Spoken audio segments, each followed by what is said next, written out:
இன்னைக்கு நம்ம என்ன பார்க்க போறோம் சொல்லி பார்த்தோம்னா, ஒரு நேயருடைய கேள்விக்கான விடையைத்தான் பார்க்க போகிறோம். அவர் என்ன கேட்டிருக்கார் அப்படின்னு சொல்லி பார்த்தோம்னா, ஒரே ராசி அல்லது லக்னத்தைச் சேர்ந்தவர்கள் திருமணம் செய்து கொள்ளலாமா? அப்படிங்கிறது அவருடைய கேள்வியாக அமைந்திருக்கிறது. நிச்சயமாக செய்து கொள்ளலாம். எந்த விதமான தயக்கமும் இன்றி ஒரே ராசியைச் சேர்ந்தவர்களோ அல்லது ஒரே லக்னத்தைச் சேர்ந்தவர்களோ கண்டிப்பாக திருமணத்தை செய்து கொள்ளலாம். இவர்களுக்கு ஏன் இந்த சந்தேகம் வர்றது அப்படின்னு சொல்லி பார்த்தோம்னா, நிறைய பேர் தவறான ஒரு வழி நடத்துதலுக்கு அல்லது ஒரு தவறான புரிதலுக்கு உள்ளாகிறார்கள். எப்படின்னு சொல்லி பார்த்தோம்னா, ஒரு ராசிக்காரங்க இருக்காங்கன்னு சொன்னா ஒரே நேரத்துல கஷ்டம் வந்தா ஒரே நேரத்திலே வந்து சேர்ந்துரும், ஒரே நேரத்திலே ஒரு 7.5 நாட்டு சனிங்கிறது நடக்கும், சனியினால பிரச்சனை வரும் அப்படிங்கிற மாதிரிலாம் தவறாக புரிந்து கொண்டிருக்கிறார்கள். நிச்சயமாக அதுபோல் இல்லை. ஒரே நேரத்திலே இப்போ உதாரணத்துக்கு இப்போ எடுத்துப்போமே, இன்னைக்கு கும்பராசிக்காரர்களுக்கு ஒரு ஜென்ம சனி அப்படிங்கிறது நடக்குதுங்கிறதுக்காக எல்லா கும்பராசியினருமே ஒரே விதமான கஷ்ட பலனைத்தான் அனுபவித்து கொண்டிருக்கிறார்களா? யோசிச்சு பார்க்கணும் இல்லையா? அதே கும்பராசியை சேர்ந்த ஒருவர் ரொம்ப பக்காவா நல்லாவே ஷைன் பண்ணிட்டு இருப்பார், இன்னொருத்தர் பார்த்தா ஏதோ சிரமப்பட்டு இருப்பார். இதற்கு அவர்களுடைய தனிப்பட்ட ஜாதக பலன்தான் காரணமே தவிர ஒரே ராசியை சேர்ந்தவர்கள் என்பதால் அல்ல அப்படிங்கிறத புரிஞ்சுக்கணும். இன்னும் ஒரு படி மேலே சொல்லணும்னா, ஒரே ராசியாக இருந்தால், ஏக ராசியாக இருந்தால் வேற பொருத்தங்கள் எதையுமே பார்க்க தேவையில்லைன்னு சொல்றார். ஏன்னு சொன்னா அவர்களுக்குள்ளாக பரஸ்பரம் அண்டர்ஸ்டாண்டிங் அப்படிங்கிறது ரொம்ப நன்னாவே இருக்கும்னு சொல்றார். இல்லை சார், நாங்கள் எங்கள் வீட்டில் ஒரே ராசி தான், ரெண்டு பேருமே துலா ராசி தான், கல்யாணம் பண்ணி வச்சோம், ஆனால் 2 பேரும் சண்டை போட்டு பிரிஞ்சிட்டான்னு சொன்னால் அதற்கும் அவர்களுடைய ஜாதக பலம்தான் காரணமாக இருக்கும். தனிப்பட்ட முறையிலே அவர்களுடைய ஜாதகத்திலே அந்த லக்னபாவத்திலிருந்து 7ஆம் பாவத்திலே எந்த கிரகம் என்பது அமர்ந்திருக்கிறதோ அதற்கு ஏற்றாற்போல்தான் அவர்களுக்கு பலன்கள் நடக்குமே தவிர இதற்கான காரணம் என்பது அவர்கள் இருவரும் ஒரே ராசியை சேர்ந்தவர்கள் என்பது அல்ல என்பதையும் புரிந்து கொள்ள வேண்டும். ஒரே நேரத்திலே அவர்களுக்கு விபத்து நடக்கும், ஒரே நேரத்திலே உடம்பு சரியில்லாமல் போகும் அப்படின்னு சொல்றதெல்லாம் டோட்டலி ஹம்பக்கு தான். அதில் எந்த விதமான ஒரு ப்ரூஃபோ ஒரு பிரமாணமோ நிச்சயமாக கிடையாது. ஒரே லக்னத்தை சேர்ந்தவர்களாக இருந்தாலும் சரி, ஒரே ராசியை சேர்ந்தவர்களாக இருந்தாலும் சரி, அவர்களுக்குள் அந்த அண்டர்ஸ்டாண்டிங் சொல்றோம் இல்லையா, பரஸ்பரம் மியூச்சுவல் அண்டர்ஸ்டாண்டிங் என்பது கண்டிப்பாக நல்லபடியாகத்தான் இருக்கும்.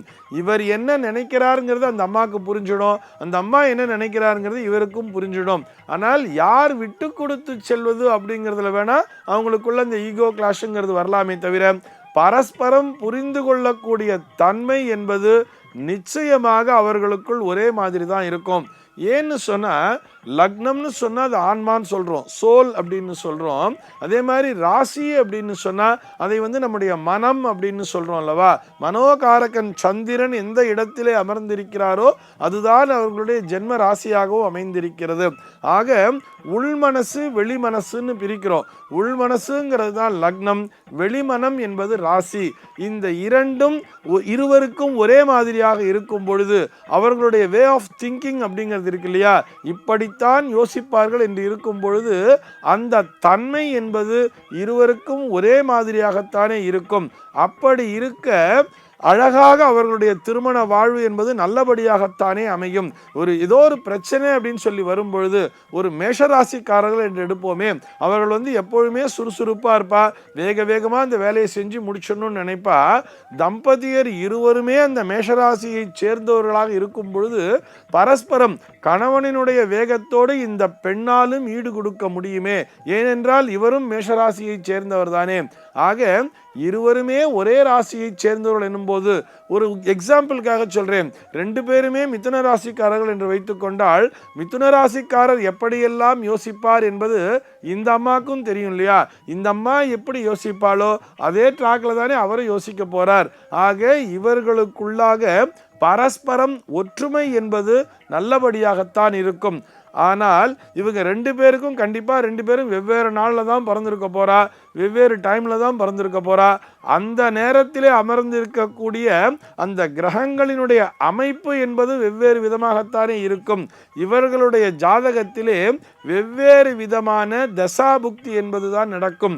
அந்த தசாபுக்தியின் அடிப்படையிலும் அந்த எந்த திசையிலே என்ன புக்தி நடக்கிறதோ அந்த கிரகங்களினுடைய அமர்விடம் என்பது இவர்களுடைய ஜாதகத்திலே எந்த இடத்திலே இருக்கிறதோ அதற்கு ஏற்றாற்போல்தான் பலன் என்பதும் நடக்கப் போகிறது. ஒரே நேரத்திலே 2 பேருக்கும் தீய பலன் நடக்கும் அல்லது ஒரே நேரத்திலே 2 பேருக்கும் நல்ல பலன் நடக்கும் அப்படிங்கிறதெல்லாம் நிச்சயமாக கிடையாது. இது அவர்களுடைய ஜாதகத்திலே நடக்கக்கூடிய தசாபுக்தி மற்றும் மற்ற கிரகங்களினுடைய அமர்விடத்தை பொறுத்துத்தான் அமையும்.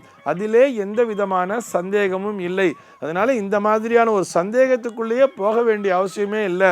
ஜோதிட பொருத்தம் பார்க்கும் பொழுது அடிப்படையான விதி என்ன தெரியுமா?